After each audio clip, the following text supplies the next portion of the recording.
America's street team at the Minnesota State Fair in Carousel Park through Labor Day. Ask us about our MOA mystery gift cards when you see us. KFAN.com keyword events to see where we'll be next. I look in your eyes and I can see you've loved so dangerously. Shaka Khan, Rufus, Nordo, Paul Allen, and the television voice of the Minnesota Wild, and also a host of Twins Live. Ladies and gentlemen, can we get a witness and a raucous round of applause from the throng for Anthony LaPanta? What up there, hair apparent? Not much. I'm confused by the song intro. Usually it's something to do with poking fun at my hair or something. And Larry Graham and hair. And now we're going with some kind of light. Yeah. I don't know. Well, that's my fault. I didn't tell the producer in advance. No, it's nobody's fault because we have two. We have two.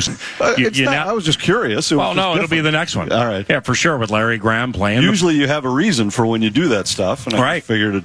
Well, a couple of things with Shaka Khan. One, she performed at the grandstand, I believe, yesterday, and I have much adoration for her musical proclivities.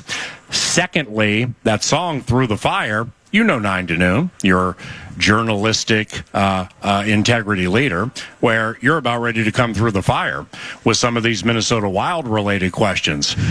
so I'm glad you wore the proper footwear. Right. You're going to be walking. Usually the fire is because the questions have nothing to do with the Minnesota Wild, and that's more the walking on the hot stones. I don't know what you mean about that, but I can ask, where's the LaPanta booth at the State Fair? I mean, you'd make a killing with your culinary expertise. Yeah, we'd have to put the steaks on a stick, and that would seem awkward. But we did have some awesome Denver cuts last night. It's the first time I'd ever cooked that cut of steak. And what's a Denver cut? And you know what? You and Nordo should just take over on this part of the conversation because he's become the grilling expert in the Covenant with pellets and smoking and Rectex and Traegers and everything. So Denver cut, what exactly is it, and how does one prepare it? Well, it's similar to a ribeye, except I think it's a little more tender than a ribeye. It comes from the shoulder of the cow. It's an unused or little used muscle. Wow. So it's not quite as tough as a ribeye. Not that ribeyes are tough, but this is Wagyu, and it's really tender. Has the flavor, I'd say, most similar to a ribeye. It might be a little more beef tasting than the typical ribeye, but it was terrific. It was unbelievable. We got them from Kowalski's, of course, right? No, we actually didn't. Weird. We got the rest of the meal from Kowalski's. Of course you did. From the cheesemonger area, but this was from a college friend of mine. Started a Wagyu ranch down in Albert Lea called Feller's Ranch, and their cattle it's absolutely amazing steak, and it's a little bit of a small ranch, so they're not quite big enough to supply somebody like Kowalski's. They're in a few restaurants around here, but their steaks are unbelievable. And we had gone into Baltimore, was one of our favorite spots in this end of town, just up the road here in Roseville. And every time we go there, hey, what do you have from Feller's? And Margot had their Denver cut about 2-3 weeks ago, and it was amazing. So I reached out to him and asked if we could get a few Denver cuts to try out. My son AJ was in town for a wedding this weekend, so had him with us for dinner last night. The first time I had tried to prepare the cut, and it was awesome. It was, of course, it was. Yeah. Well, they're pillowy soft. I mean, and anybody out there that grills, they know Wagyu. It's going to cost you a few more bucks. Yeah. But if you're not going to go with a ribeye, whether it's the Denver cut, I don't know if you've ever heard of Zabaton, where it's almost cube-like but similar style, and then Bavette is almost exactly like the Denver cut. Pillowy, freaking soft. Isn't the Bavette a little more like the filet? It's closer. Okay. But they're still, I think it comes from the same area of the cow, and I'm about to drift off out of turn here. So, but is this in the Kobe or Kobe beef family? Well, it's Wagyu is. Okay. Yeah. It's not from the Kobe region of and this Japan, is with all due respect to the palates of the other two here. I don't like that style of meat. It's just it's too soft, or is there something with it? I don't prefer that. Depends on whether you grill it. You can reverse sear it. Yeah. And so, I mean, the way that it's prepared, I don't know. That's a good point. I've never had true Kobe Wagyu beef. I've never had that. I've always had something that's produced either locally or regionally. But and they're all similar, but Kowalski's carries an Akaushi line, which it's essentially the same type of cattle, and I love theirs. They're terrific. I'm not a huge fan of the grass-fed. That's just not the flavor palette. That's what I've had. Yeah, and that's different. Yeah, that's different. If you have the true and I didn't have the con, or you prepare it for me. It was at a restaurant. That is so. I'm sure it was good. Well, LaPanta's always told me for your steak, specifically the Wagyu, if you want extra flavor, just have a big bottle of ketchup on hand.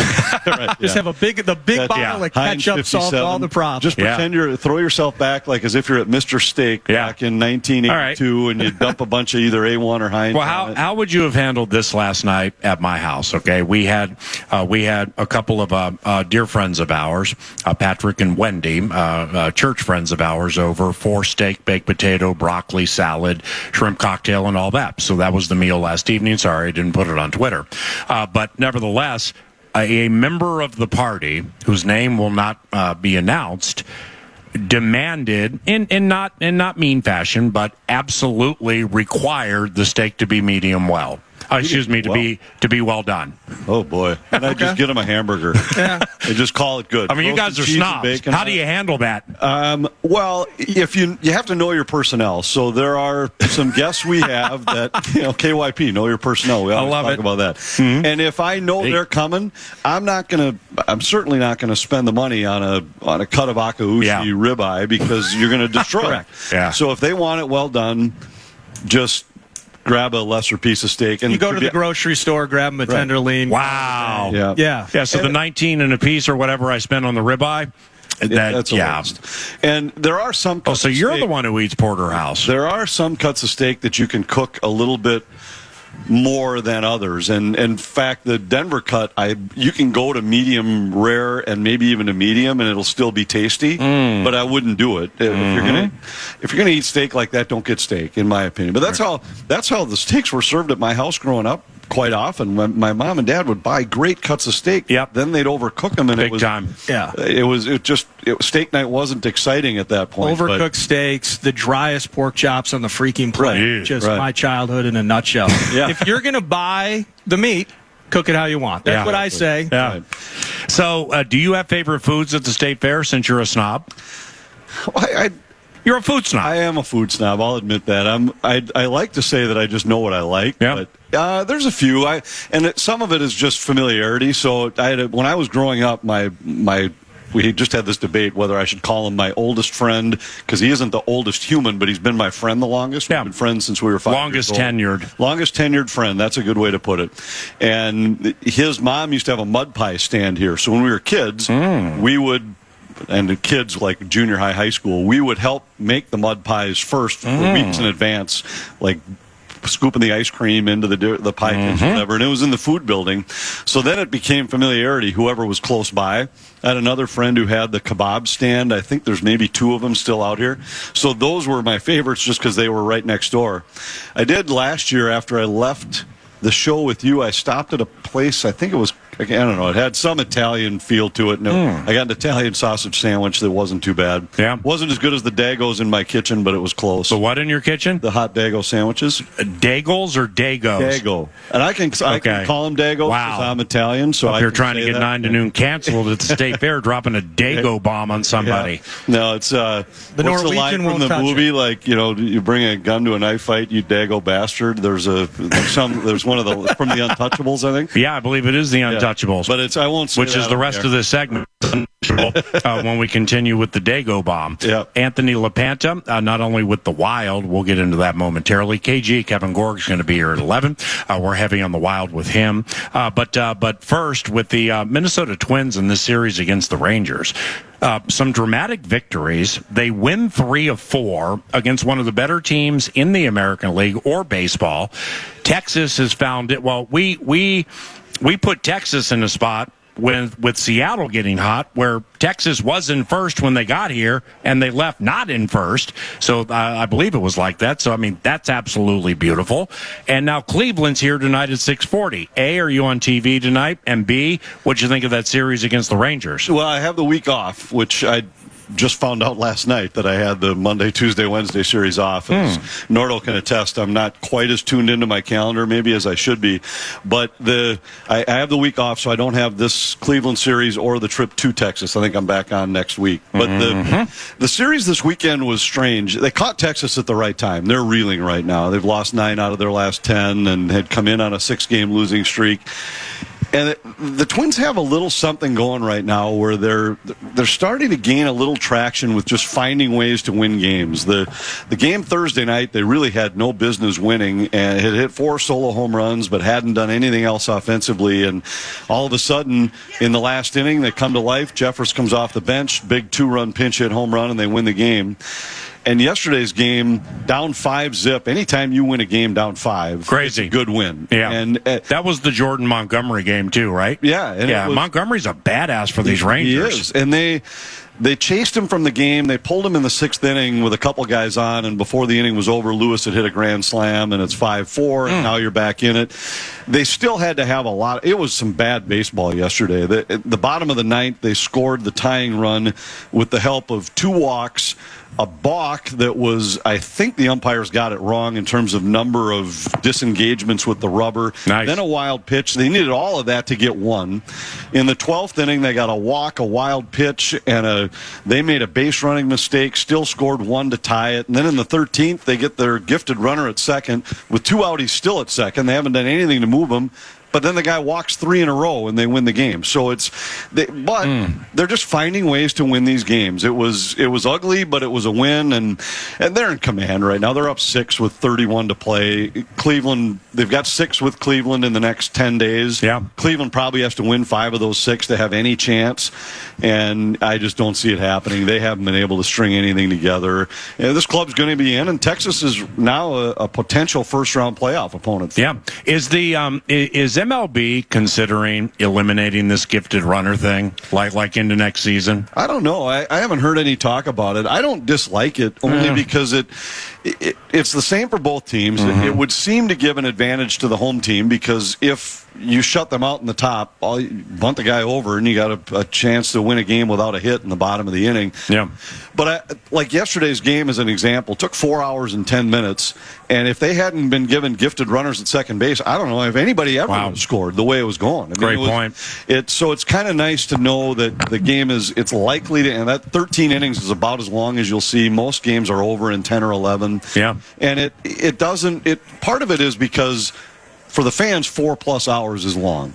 But the second thing is it just doesn't put you in a spot where you end up playing 16 or 18 innings and frying your bullpen that affects you for maybe 2 or 3 days. Yeah. You put a football game into overtime. Yes, it goes long, but what's the difference? You get home 15 minutes later or 20 minutes later than you otherwise would have. You still have a week to rest to get ready for the next game.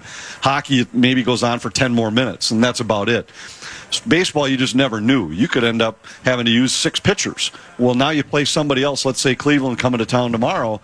Race might be 2 games, and now you have nobody in your pen because you just had to play 18 innings yesterday. Right. It's different. Baseball is just a little different. Well, big opportunity on a grand level, in my opinion, for Royce Lewis, who clearly is gifted. You mentioned the grand slam. He's had some other big moments.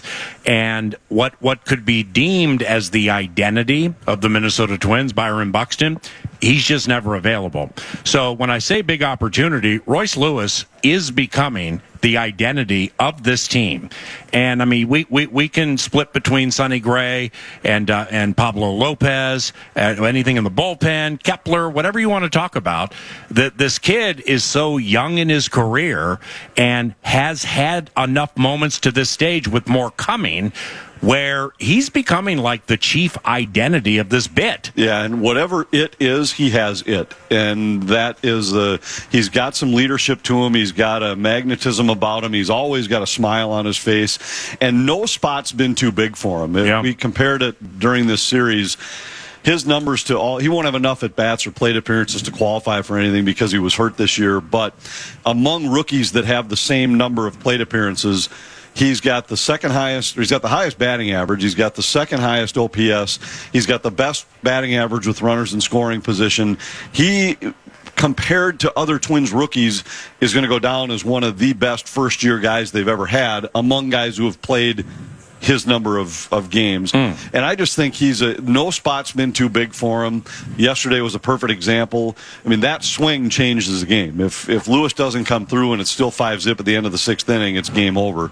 That swing put him back in the game, and then they found a way to win it. But I agree with you. I think right now he looks like the guy around whom this team could build. The question is that he's been injured, and he's been oft injured, and sometimes in every sport, once you start getting hurt, that sometimes can be a snowball rolling down the hill that never slows down. Right. And hopefully that's not the case with him. He's still young and maybe just had a little bad luck, and hopefully he can stay healthy because he's a special player. Has it been expected that Ryan Jeffers would evolve? And I don't want to necessarily call it a breakout season, but when you are looking at a team, whether it's a Buxton situation or Correa just kind of in and out, and he's finding his way in the right spots more often these days, so we like that. But Jeffers has kind of become one of their most solid, stable, and clutch hitters over the last 2 months. And the pinch hit home run, I think Thursday night, you mentioned it.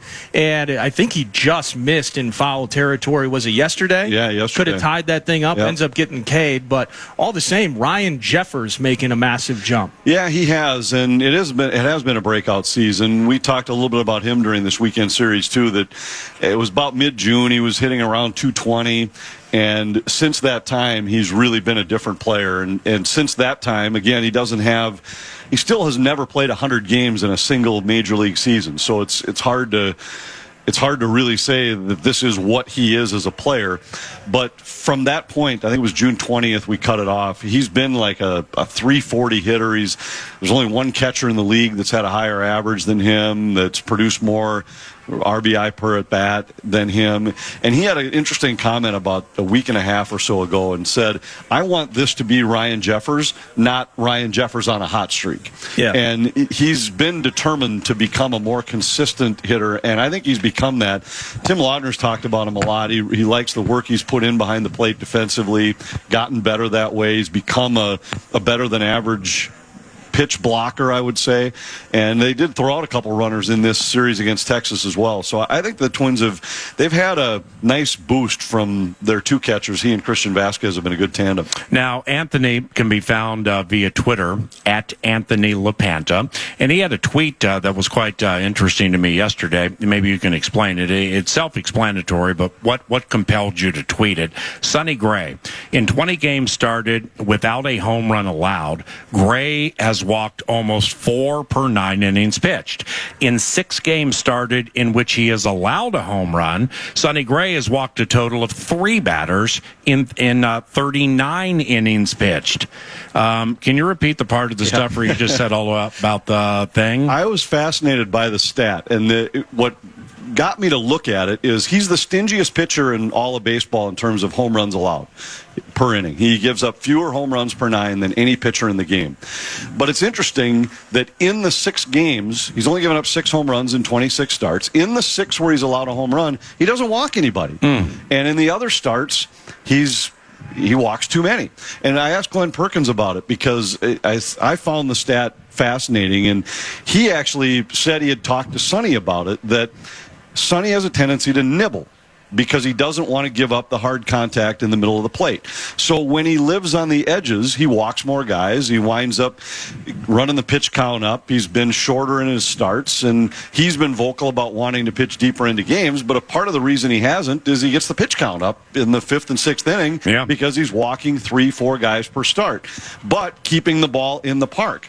Then in these other starts where he's more aggressive, he gives up a home run each time out, but he doesn't walk anybody, and he's been good in those 6 starts. So it's a kind of an interesting comparison, and I asked Perk, who's really an astute follower of advanced statistics and some of the new metrics that they use to analyze pitchers, and I said, do these things have to be mutually exclusive, or can you keep the ball in the ballpark and not walk guys? And he said, I don't know. I just don't think that's the way it works with Sonny Gray. I think if he lives more in the middle of the plate, he's likely to give up home runs. Now, he's only given up 6 homers in those 6 starts, so it isn't like he's given up 4 a night. Right. To me, that's probably a more valuable pitcher. And in fact, that night, he gave up 1 home run, but it was the only run he allowed in 6 innings and 7 innings, I think, and the Twins won that game. How's your interaction with the fan base over the season? I've been kind of intrigued by the fact that it's the worst division in baseball. Twins have held the lead. We wish they were up by 15 games in the division instead of 6, and that this final 6 against Cleveland didn't matter at all, but it kind of does. With that said, in terms of the buzz of the team, they are division leading, frustrating with injuries, all of those things. You got to dig deeper to fall in love with a guy like Donovan Solano in a moment, or Jeffers in the season that he's had. It's just been a very intriguing year where, albeit worst division in baseball, I'll concede that, but they've been ahead from wire to wire, and save for a complete meltdown, will win the division and play division or playoff games. Right. I think that'll be interesting to see if the fans embrace it, because they haven't. I don't think they've dived in like you would expect. The crowds haven't been huge. They've been getting better, but I would have guessed that a team that was contending and in a great weather summer where we've had some unbelievable nights, that the crowds would have been a little bit bigger. I think the fans are starting to get intrigued, and you get good starting pitching, so you're in the game almost every night. I don't think their brand of baseball is the most fascinating to watch offensively because they strike out so much. A lot fewer bombas. Right, and I just think that people get more excited when there's more action, when the ball's in play more often. I wonder if that's part of it.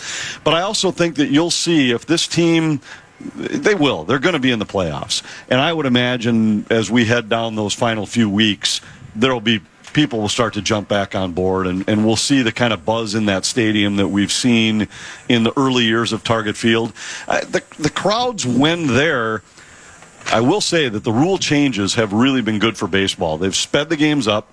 The fans aren't leaving early, where you used to see games that no matter what the score was, you'd look out in the crowd in the 8th inning, and half of the fans that were there have now left. Yeah. You don't see that anymore. More fans are staying till the end, and I think they're more willing to dive into a game because of the fact they know it's most likely 2.5 hours. It's going to be over. And I used to always be amazed. People would be leaving a 3-2 game in the 9th inning. I'd be like, what did you hope to see when you bought your ticket and came here? I mean, why would you be leaving now? But I think it was just clock related. They were, all right, we've been here for 3 hours and 20 minutes. Enough's enough. Let's go. Yeah. We don't see that anymore. So I think it's a good ball club. They've got some players that are intriguing. I love their starting pitching. They're going to be in the game every night. They might be better built to make a run in a playoff series this year than even in some of the years where they were scoring runs in bunches and setting world records for home runs, just because they're going to have pitching that's going to keep them in games against just about anybody. Let's land the plane on the Twins, and 30 seconds for the answer. You get it all. Postseason pairing for that wild card bit. Who do you prefer and why? Seattle, Texas, Houston, Toronto, or Boston? It's going to be one of them. Yeah, I would stay away from Houston. I think Houston might be the team to beat in the American League. I'd say Seattle or Toronto would probably be the best. I know Seattle's playing well right now, but they took over first in the West. Yeah, they did. Yeah. But I'd rather face Houston.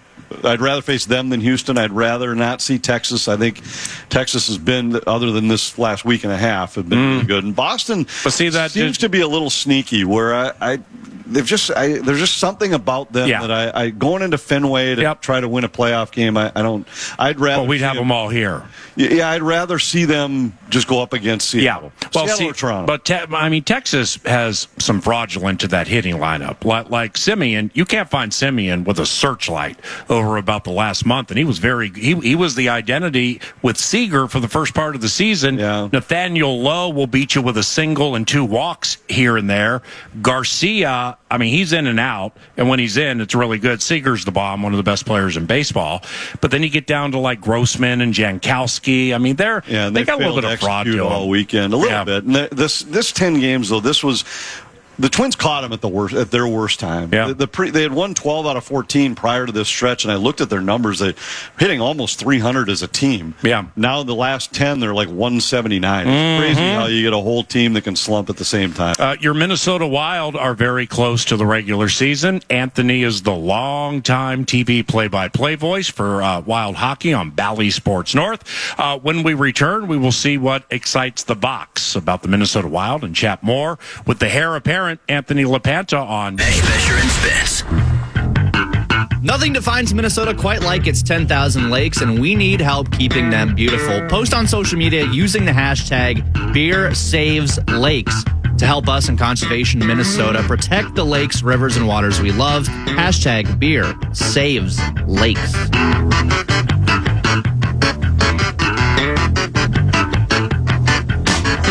by request. And now I feel like I'm back in my comfort zone. For the heir apparent. It's a song called Hair by Larry Graham for the heir apparent. Brett Blakemore is going to give it to us as loudly as he possibly can, and then we will begin the begin. Why can't? 'Cause I just don't believe it's fair to judge a man by the length of his hair. Speaking of somebody with a second to none coif and flowing locks. You want to be in my Be Real? Yeah, you're what? My Be Real. What's a Be Real? It's a big new social media craze. Is it? Yeah, not really. But okay. So you get a note. You should meet Brian Flores, so Be Flow can be in your Be Real. Yeah, no, you get a notification one time a day. Yeah. And it simultaneously takes a selfie picture and an outward picture. Wow. And it only posts to the people that I'm only connected to my family. Yeah. So I get one glimpse every day at a random moment. You get an alert on your phone. You have 2 minutes to take your picture. I started Twitter 10 years ago. It's my only social any type. And I've never had like my notifications turned on or like the phone to ping. I mean, seriously, think about if you had that bad boy on. Oh, I never have. Well, it'd be ridiculous. Right. I mean, it just constantly, I couldn't do it, man. So I'm glad people to call me. Right. Well, I'm glad the Be Real, Be Flow, Be Real bit is working well for you, Anthony LaPanta. All right, 3-2. Speaking of well-groomed coifs and long flowing locks, Kevin Gorg, your cohort, will be here with us at 11 o'clock. He also is the side ice analyst for Bally Sports North, working with the Wild. I've worked with him many, many, many years at Canterbury Park. He's one of our analysts now.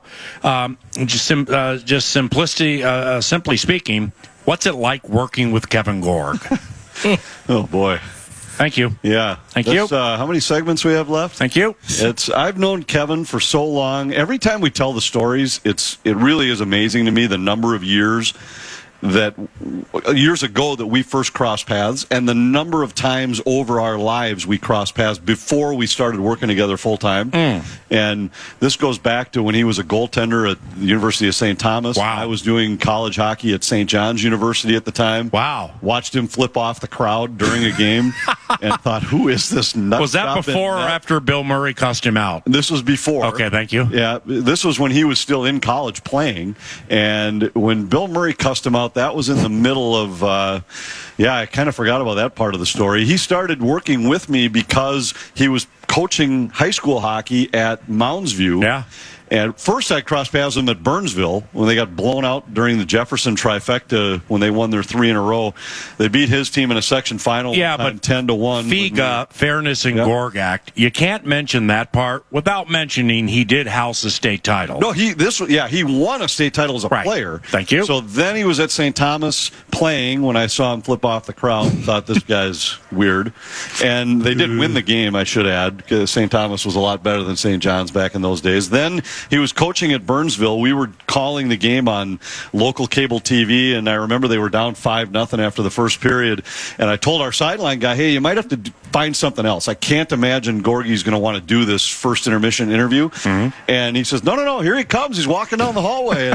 And so he says, our sideline guy was a guy named Tarmo Kubitz, who, there's only one Tarmo Kubitz. No relation to Telly Hughes. Nope, no relation. And he asked Kevin something like, about what do you have to adjust here. And, well, Tarmo, it's not going exactly well out there. And wow. So that was pretty good. Super well-spoken and like elongated answer. He's coaching at Mounds View, and we're calling a game again on cable television, and they were down. They were playing Roseville, and they were getting smoked after the first period. And again, Tarmo's waiting down at the side of the rink door because he was our first intermission guest. Hey, Kevin's not here. Kevin's not here. All of a sudden, I look over. Kevin's got the whole team just sitting on the bench. The Zamboni's going around, and he wouldn't let his guys go to the locker room. Life he made lessons. them sit on the bench. And so our camera guy runs down, and, hey, Kevin, you're supposed to be over here.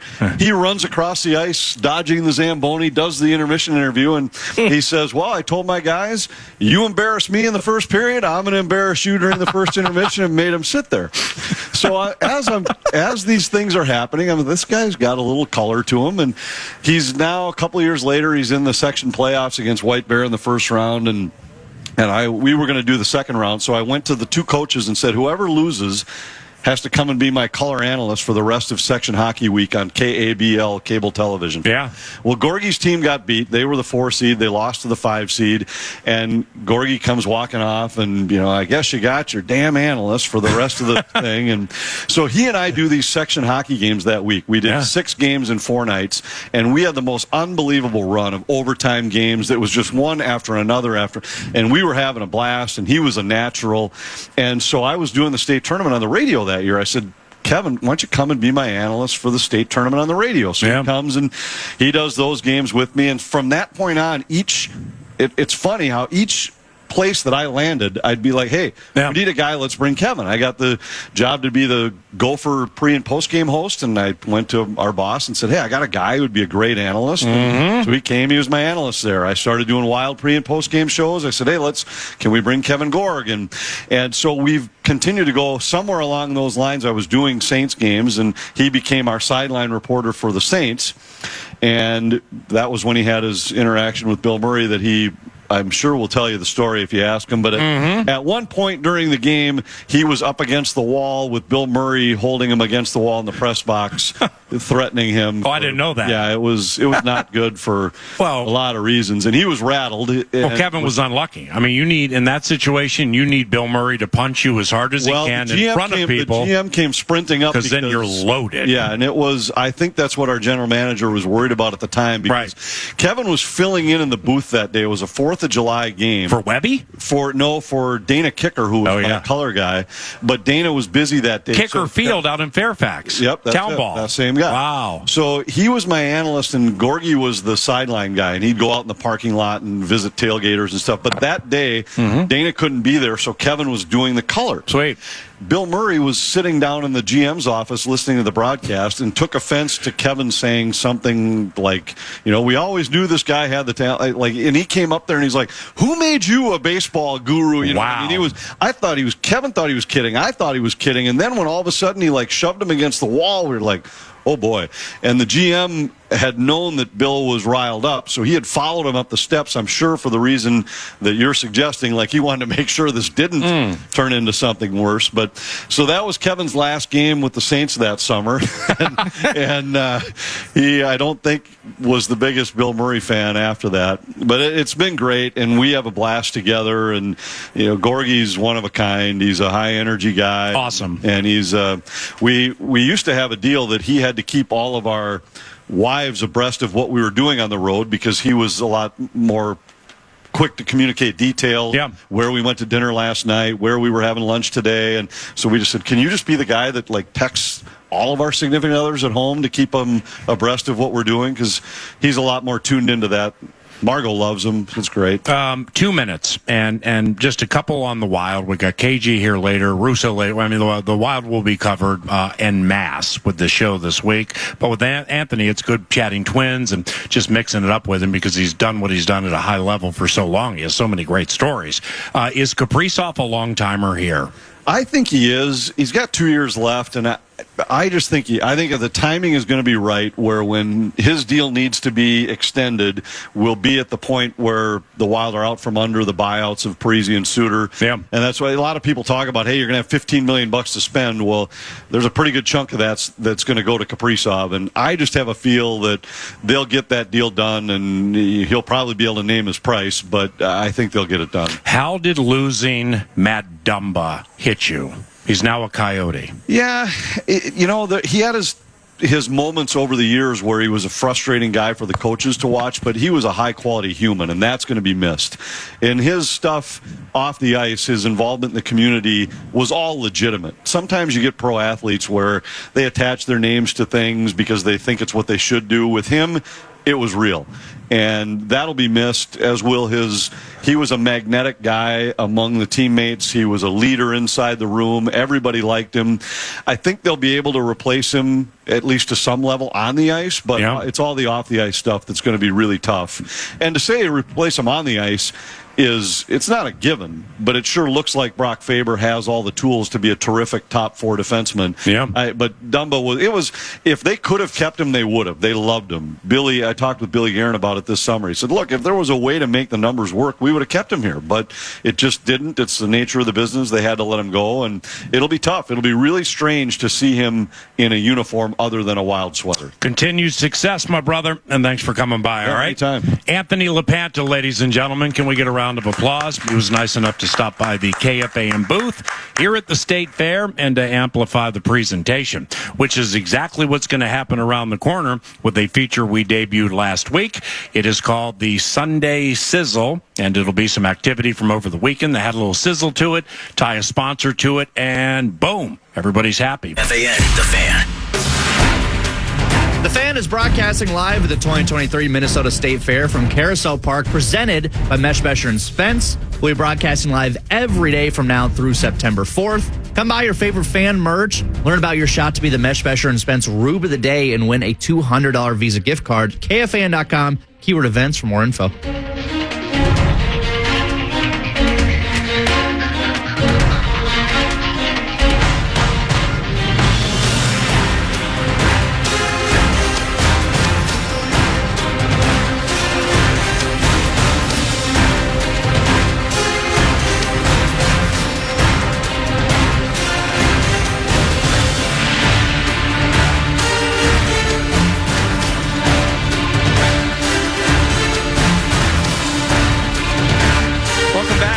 To noon,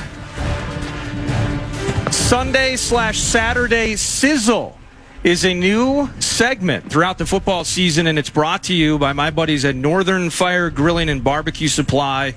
They're just off of Shady Oak in Minnetonka. And the thing, by the way, we were talking with Anthony, to get elite meats, you go to Northern Fire Grilling and Barbecue Supply, where whether it is Snake River Farms, it is compact Duroc pork. I mentioned those Zabatons, the Bavettes. They got picanha. They got brisket. That's where I get all mine. You'll love it. Northern Fire Grilling and Barbecue.com. Now, some Sunday sizzle or Saturday sizzle in this case, PA. Yep.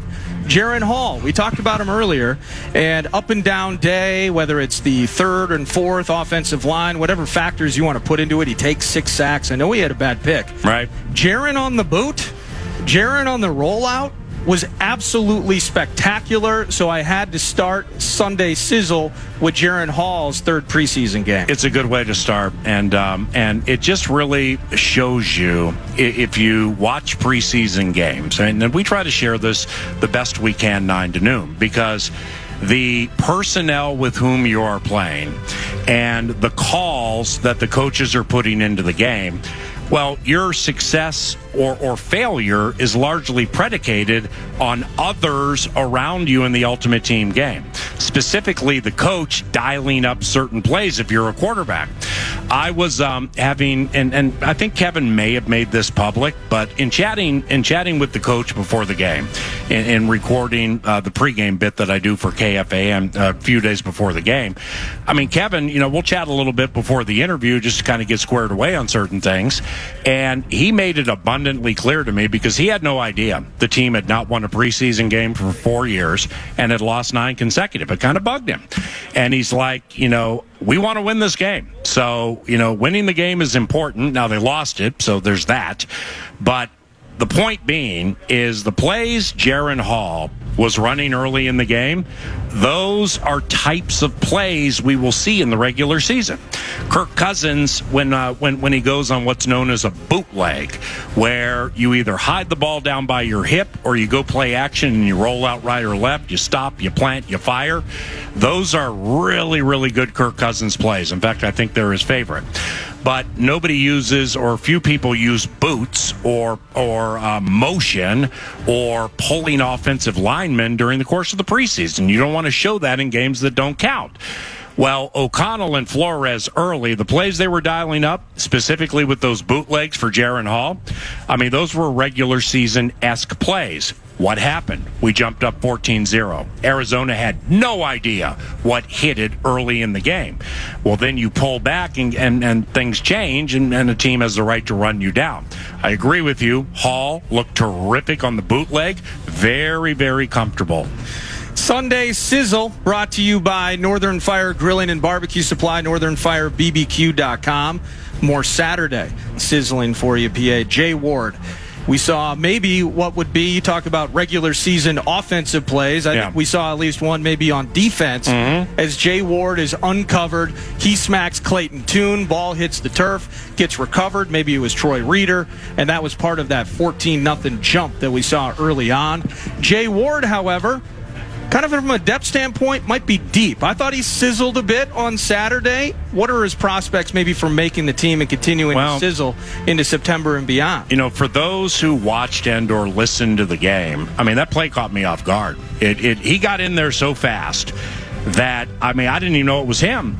And that is the point being is that is what is expected from an unpredictable defense that has deception on its side until they get film on it. Flores will bring players from all angles, and it will change every single week. And, people may think they have past performances on Brian from Miami when he was a head coach, but he wasn't the defensive coordinator. So he did not put the whole thing together. He may have executed it, but he has offense, special teams, administrative stuff, and a lot of things to deal with when you're a head coach. Now, in Pittsburgh, he had a lot to do with the defense last year and Terrell Austin, working with him. And then finally, when he was with Belichick, I mean, Bill had him doing a million things. So there really are not past performances on Flores as the defensive coordinator, absolutely getting to do it exactly how he wants it done. And we kind of saw that with that Ward snippet, because Brian is noteworthy for taking middling players and making them good players and making them very good. But that also, I've seen it, this with all due respect to Brian, I've seen stuff like that for many, many years, where once there's adequate film on these players and these schemes, it has a shelf life, and you need to push through that. So that's going to be up to Brian and the players to push through that after 3 or 4 games when, like, Patty Mahomes gets here, because Mahomes is not letting Jay Ward blitz in untouched and bury him. It's just not happening. And he'll either know it's coming or he'll run away from it. But it is very, very compelling. With Jay Ward? Yeah. That's a great question, man. 4th round pick. Yeah, put him on the practice squad. You might lose him. Safeties, if we do the safety dance, we got Hitman, we got Metellus, we got Bynum, we got Lucene. So now you got Ward drafted, then you got Theo Jackson. Theo outplayed Jay, for my money, during the course of training camp and the games, but he also played more. And from a special team standpoint, interestingly, Jay jumped up a little bit on special teams, too, in that Arizona game. What if you go 5 and 5? 5, what's that mean? Well, 5 safeties, 5 corners. Because I'm having a hard time getting to 6 because of the depth issues from a talent perspective at that spot. Well, they'll have 5 safeties. I mean, they might have 6. And there could be 11 total with the DBs. That's a perplexing question. I think Ward has done enough to make it, but I also think Theo Jackson has done enough to make it. So we'll see what happens tomorrow. Couple of quick Sunday stizzles to wrap. Yep. Ross Blacklock, longtime veteran, former second-round pick, Houston Texans. He found himself playing in the third preseason game. He got a sack in that one. And then Blake Prohl might not make the team. The wide receiver group, by the way, tough room to crack if you're a budding wide receiver in this league. Blake Prohl, 5 for 5 targets and catches, 45 yards, led the Purple in a very, very thrilling final preseason game for the Purple. Blake Prohl is an awesome human being. He went to East Carolina University. His father, Ricky, played in the game 17 years. Yes, that Ricky Prohl, 2-time Super Bowl winner. He was raised incredibly well, not only professionally, but personally. Here's what I'm getting at. I'd like to give him a pop if you're interested. Blake Prohl is an amazing singer and quite the accomplished pianist, and he has a YouTube channel. So if you want to, because he'll be on the practice squad or whatever, if you want to follow one of your own, Blake Prohl has a YouTube channel with his music. Support him. He's one of the good guys that's worthy of support. Final hours around the corner, and longtime old school, best school of yours truly. And 9 to noon, KG. Kevin Gorg joins 9 to noon from the State Fair adjacent to the grandstand at Carousel Park on FM 100.3. The kids call it KFAN.